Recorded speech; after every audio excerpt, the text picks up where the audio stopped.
Keith, I think it's time to turn in your passport. Evan, Siegfried and Pablo Manriquez are back with me. And Pablo, I know you're on the left, and I know you're worked up about all this, but come on. I mean, when you start referring to Kellyanne in such a derogatory way, and when you're like Keith Olbermann and you're out there and you're soliciting any kind of negative information from any other power that be, is this not crossing a line?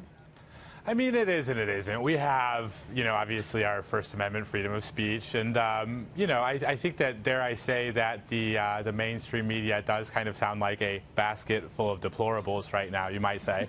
But at the same time, I think that this is indicative of a big fight that President Trump picked.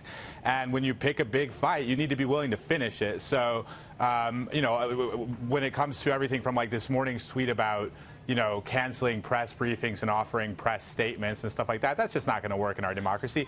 And it does, it is indicative of, sort of a decline in what the American people expect and deserve in terms of transparency. And he's provoking them. Yeah.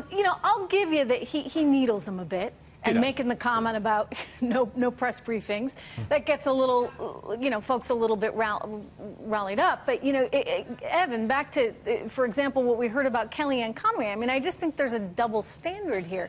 You would never say something like that about Susan Rice. It's not only a double standard, it's a symptom of what's been happening in the Democratic Party as well. Remember a few months ago, there was the photo of Kellyanne Conway kneeling on the White House couch, in the Oval Office couch, and a congressman said that night, a Democratic congressman, I'm sure she's used to. Don't repeat it. I don't even want to hear it, but and it was sick. And not one Democrat stood up and said, that's wrong, and how dare you say it. They looked the other way.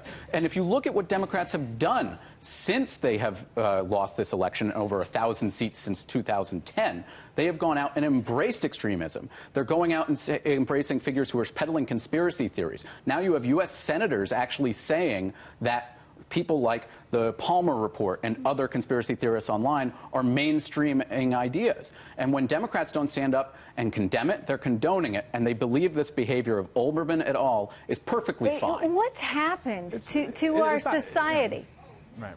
That we can see this much vitriol right now. I mean, Evan, I guess to a certain extent we forget that historically things like this have existed. It's just now that the media is so out front and center, we're seeing it on our screen 24/7. Right. This is not only that, but the first thing is when you have Keith Olbermann, who's been railing about for months how a foreign power somehow intervened and took over the leadership of the United States, and now yesterday he's saying, please, foreign power, come in and take over the leadership. That's just lunacy. And the other quick bit. I got to leave it there, though.